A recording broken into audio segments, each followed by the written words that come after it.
అందరికీ నమస్తే అండి. నా పేరు అనిల్ కేత. జనగళం ప్రేక్షకులకు స్వాగతం. జగన్మోహన్ రెడ్డి గారికి ఎన్నికల్లో ఓడిపోయిన తర్వాత ఒక వింత సమస్య ప్రారంభమైందండి. క్రెడిట్ కక్కుర్తి. క్రెడిట్ కోసం కక్కుర్తి పడుతున్న నాయకుడిగా జగన్మోహన్ రెడ్డి గారు మొత్తం భారతదేశంలో ఫస్ట్ ప్లేస్లో ఉంటారేమో అనిపిస్తోంది. 5 ఏళ్ల పాటు ఆయనకి అధికారం ఇస్తే తాడేపల్లి కొంపలో పడుకునో కూర్చునో పబ్జీ గేమ్ ఆడుతూ టైం పాస్ చేసిన నాయకుడిగా జగన్ రెడ్డి గారిని ఆంధ్ర రాష్ట్ర ప్రజానీకమంతా చూశారు. ఇవాళ ప్రతిపక్ష హోదా కూడా దక్కని సిచ్యుయేషన్కి జనం చేదరించిన ఆయన తానే గొప్ప అనే భావనలో ఉన్నారు. అందుకనేమో బహుశా లండన్ వెళ్ళి ఏవో మందులు కొనుక్కుంటారని ఆయన్ని చాలామంది విమర్శలు చేస్తూ ఉంటారు. సరే, ఇక్కడ జగన్మోహన్ రెడ్డి గారి క్రెడిట్ కక్కుర్తి ఒక్కసారి గమనించినట్లయితే, భోగాపురం ఎయిర్పోర్ట్ రెడీ 2023లో ఇంటర్నేషనల్ ఎయిర్పోర్ట్కి వైఎస్ జగన్మోహన్ రెడ్డి శంకుస్థాపన చేశారు. జనవరి 4న ఢిల్లీ నుంచి భోగాపురంలో ఫస్ట్ వ్యాలిడేషన్ ఫ్లైట్ ల్యాండ్ అని వేశారండి.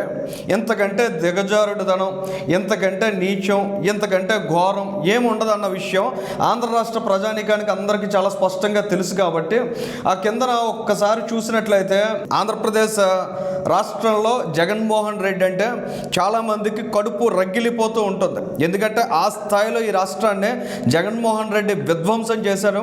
జగన్మోహన్ రెడ్డి మీద అంత కక్ష కట్టి ఉన్నారు ఆంధ్ర రాష్ట్ర ప్రజానీకం. అసలు అటువంటి వ్యక్తి ఆంధ్ర రాష్ట్ర రాజకీయాల్లో ఉండకూడదనేది వారి యొక్క భావన. వారందరూ చాలా స్ట్రాంగ్గా కింద ఖండించారు. ఇక జగన్మోహన్ రెడ్డి ఆయన సోషల్ మీడియా, ఆయన అఫీషియల్ పార్టీకి సంబంధించిన పేజ్లో గుక్క తిప్పుకోలేని సిచ్యువేషన్ అయితే క్రియేట్ అయింది. ఇంకొక పోస్ట్ కూడా దానికి జత చేయలేదు వారు. ఏదైతే క్రెడిట్ కక్కుర్తి జగన్మోహన్ రెడ్డి అనేక సందర్భాల్లో చూపిస్తూ ఉంటాడో, ప్రత్యేకించి ఇవాళ ఎందుకు ఈ క్రెడిట్ కక్కుర్తి అనేది బెడిసి కొట్టిందంటే, జగన్మోహన్ రెడ్డి ఆ రోజుల్లో మాట్లాడిన మాటలు. చంద్రబాబు నాయుడు గారు విశాఖ నగర భవిష్యత్తును దృష్టిలో పెట్టుకుని శంషాబాద్ తరహా విమానాశ్రయం విశాఖ నగరానికి ఉండాలని భోగాపురం విమానాశ్రయానికి రూపకల్పన చేశారు.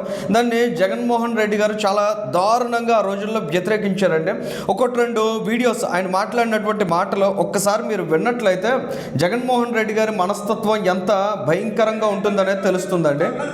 విశాఖపట్నం ఎయిర్పోర్ట్ నుంచి ఇవాళ ఇక్కడికి భోగాపురానికి 20 నాటికల్ మైల్స్ కూడా లేని పరిస్థితిలో ఏ రకంగా పెడతాడు చంద్రబాబు నాయుడు గారు ఇక్కడ ఎయిర్పోర్ట్ అని చెప్పి నేను అడుగుతా ఉన్నా. ఈ ఎర్ర బస్సు కూడా రాని ఈ గ్రామానికి ఎయిర్పోర్ట్ ఎందుకు సార్ అడుగుతా ఉంటే నడుస్తాయమ్మ. ఉన్న విశాఖపట్నం ఎయిర్పోర్ట్ లో మధ్యాహ్నం పూట పోతే ఈగలు దొరుకుంటున్నాం. ఆడ ఉన్నది 350 ఎకరాలు.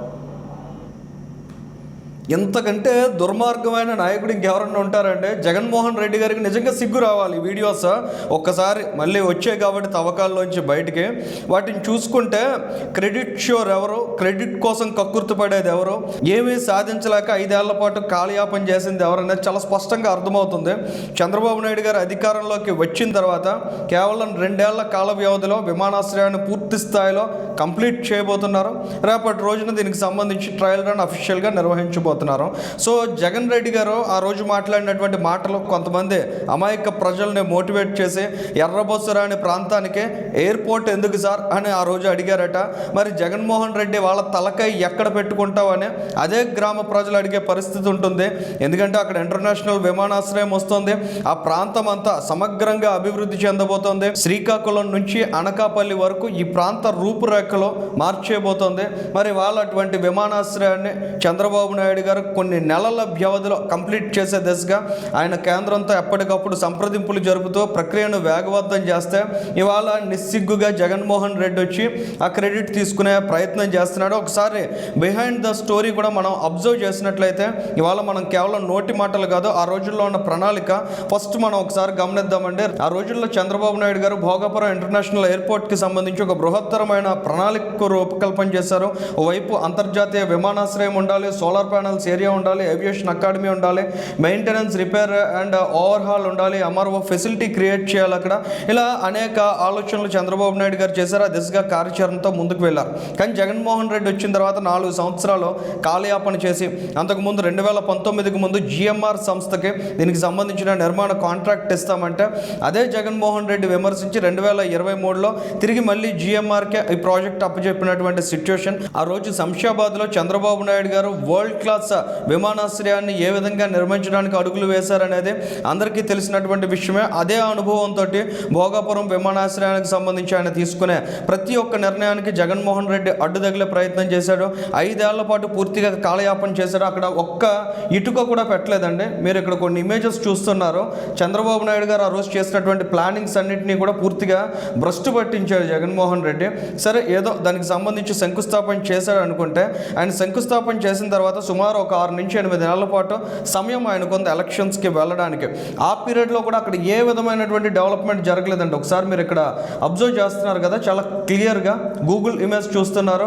2024 మార్చి 15 నాటికి ఉన్న సిచ్యువేషన్ చూస్తే అక్కడ ఏ విధమైనటువంటి నిర్మాణ కార్యకలాపాలు జరగట్లేదు. ఇప్పుడు మీకు అక్కడ మార్క్ చేసినటువంటి ఏరియా అంతా project construction area, airport construction area. Chandrababu Naidu గారు అధికారంలోకి వచ్చిన తర్వాత 2024 సంవత్సరం జూలై నెల నుంచి మాత్రమే అక్కడ నిర్మాణ ప్రక్రియ అనేది వేగవంతమైంది.